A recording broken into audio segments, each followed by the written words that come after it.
Hey folks, how's it going? I'm Josh. Today we're checking out the day-to-day war. Guys, please continue to leave comments below. All my videos are based off your comments. If you are subscribed, I'll check those out first. I also have a Patreon, but if you don't want to donate to it, that's all good. Just continue to like, share, subscribe, and comment below. That's all I can ask for. And last thing is Daily Motion.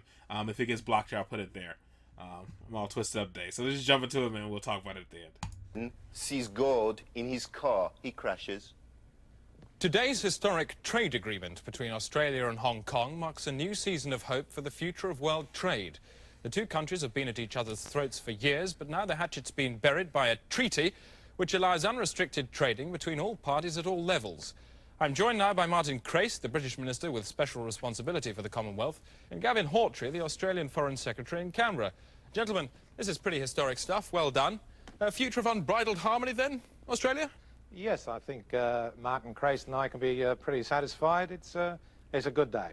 And if, as in the past, Australia exceed their agreement, what will you do about it? This is a very satisfactory treaty, which I'm sure will work well. Naturally, if the limits were exceeded, then this would be met with a firm line, but I can't see this being necessary. Mr. Hawtrey, he's knocking a firm line in your direction. What are you going to do about that? Well, in that case, we just reimpose sanctions as we did last year. Sanctions? Hang on a second. They've only just swallowed their sanctions, and now they're burping them back up in your face. I think sanctions is rather premature talk. Certainly, This is an instigator. We should have to retaliate with appropriate measures. But But I can't think see... appropriate measures is a euphemism, Mr. Hawtrey. You know what it means. What are you going to do about that? Well, I just have to go back to Cabinet. And ask them about what? Well, I don't know. Maybe it's a matter for the military. The military. I think military measures is totally inappropriate reaction, and I think this is way over the top. Sounds like you're being inappropriate, are you? Of course, I'm not being inappropriate. But Martin Crace knows that full well. This is the sort of misunderstanding that I thought we'd laid to rest during our negotiating period. Misunderstanding it certainly is. It's certainly not a treaty, is it? You're both at each other's throats. You're backing yourselves up with arms. What are you going to do about it? I swear to God, I feel like I'm like watching like Bill O'Reilly on like Fox News. Just instigating shit. Mr. Hawtrey, let me give you a hint. Bang! What are you asking me to say? You know damn well what I'm asking you to Honestly, say. that's just Bill You're putting O'Reilly, yourself most in a newscasters. situation of armed conflict. What are you plunging yourself into? You'd like me to say it? I want you to say it, yes. You want the word? The word.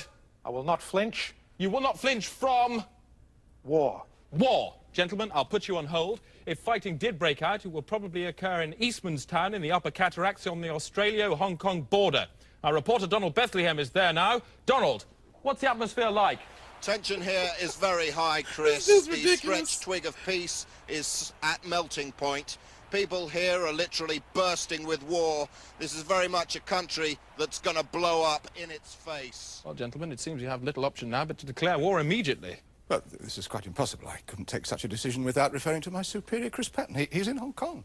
Good, because he's on the line now via satellite. Mr. Patton, what do you think of the idea of a war now? I'll take that as a yes. Very well, it's war. War it is.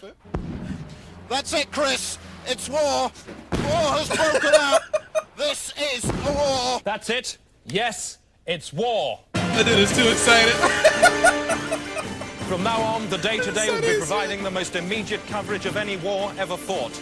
On the front line and in your face, Donald Bethlehem. Standing by, Douglas Hurd. The day-to-day smart bombs have nose-mounted cameras. This is Smart Bomb Stephen, and that is Susanna Gekkelois. I'll be reporting from inside the fight. Like some crazy Trojan. And keeping an eye on everything that's going on out there at the day-to-day news pipe, Douglas Trox. Chris. But first, the weather from Sylvester Stewart.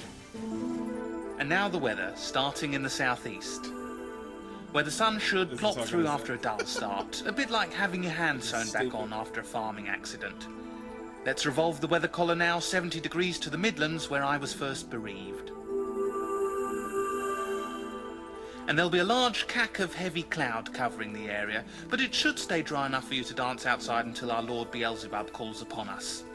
Now, if we rotate the throat circle back... He just said Beelzebub. Oh my God. Oh man, I've heard the name before. That's like a devil or a demon or something like that. I remember hearing like on a horror movie or a cartoon or something. This is funny because it's accurate. I'm not sure how old this is, but it's very accurate. The way he was like instigating a lot of the first person who really popped in my head who's super aggressive is like Bill O'Reilly. But there's a lot of newscasts who do the exact same thing, whether it's like Fox News, CNN, whatever it is. There's always at least one person who's really good at just like instigate stuff and twisting words. But it shows how like the news loves to that whole old saying, if it bleeds, it leads. How excited he got when he was like, "There's a war," because he knows this constant viewership and like constant views. A lot of people gonna always have that out on the TV, and they're gonna throw it in your face nonstop. They're doing it now with coronavirus. You can't turn on anything without seeing coronavirus somewhere, and it's shoved in your face. And I get it; it's a pandemic going on, but I know at some point people just like, all right, I get it's going on. I know what safety measures I need to take. I know where I shouldn't be going. I know what I should be doing, but it's still like you're still forced to consume it. It's in your face every single day. And I think a lot of people, like, you're already at work all day, expose yourself to it, especially if you work in the public, whether it's like a restaurant, retail, whatever it is, you expose yourself to it all day. You follow all the proper steps. You get home, you want to clean up, and you want to unwind before you go to sleep to, like, go through the whole cycle again. And the news just shoves in your face, like, on just about every platform. If it's not on YouTube, it's on a commercial on something else talking about the virus. And if it's not directly telling you what you should do when it comes to the virus, it's like a company capitalizing off like what's going on right now, talking about like what their company has done because of the virus and how they've helped people out in regard like with the pandemic.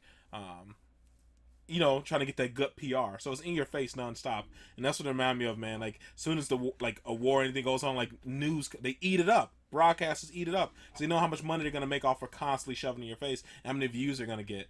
Everybody kind of has their own little agenda, so you really don't know when it comes to like news, like exactly who to trust. I guess a lot of times all you can do is really kind of trust your own eyes, and then maybe find somebody who's somewhat reputable to like lean on in regards to your information. But a lot of news companies, a lot of the stuff that's going on now, in my opinion, our newscasters and stuff like that, like our government and newscasters, it's like their fault because how much misinformation and the oversaturation of information, and then the constant like pullbacks when it comes to like what you should be doing. I remember like when the pandemic first started, they kept saying like how you shouldn't wear a mask. It's actually something about like how it's worse to wear a mask and all the jazz. And then they said like well, you can wear a mask as long as you have at least these I think it was like 95 masks. And then they said N95 masks don't work because like it holds the virus, and you can't wear it every day because it's just accumulating more junk, so you shouldn't wear that mask. But then we heard like, no, you can wear it a little bit more. The reason why they said don't wear the N95 was because there's a shortage of masks, and they didn't want people buying all the masks up because like the medical field needed it, which is understandable. Then they said, well, you're better off wearing nothing instead of something that's not going to actually protect you. And then they came and said you can wear bandanas, and bandanas are good enough.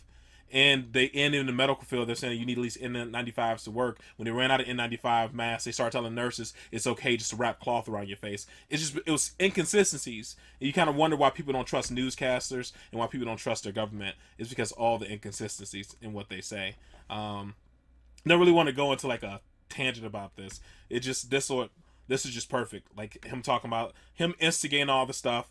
I'm like spreading like misinformation, automatically prepared for like the direction you try to lead them down anyway. With having a newscaster somewhere else, them turning the screen on, he's already there talking about like how people are ready for war, and it's like a thin twig, yada yada yada, and there's nothing really going on, and shows nothing actually started happening until they instigated it, and how excited and gleeful he got when they actually declare war. Freaking man, that was perfectly captured. I enjoyed this. I know this made me talk about other stuff as well, and the oversaturation of like negative stuff. But at the end of the day, a lot of news places go with the whole if it bleeds it leads kind of thing, which is like a terrible thing to go by. Yeah, I enjoyed this. I will check out some more Brass Eye. Hopefully there's more like Universal stuff like this that I can get. And it's crazy that I said Bill O'Reilly, and look at that. That's where he is. Is that Bill O'Reilly? No, Charlie Booker. It looks like the guy looks like Bill O'Reilly, like a young version. Let me click on that real quick.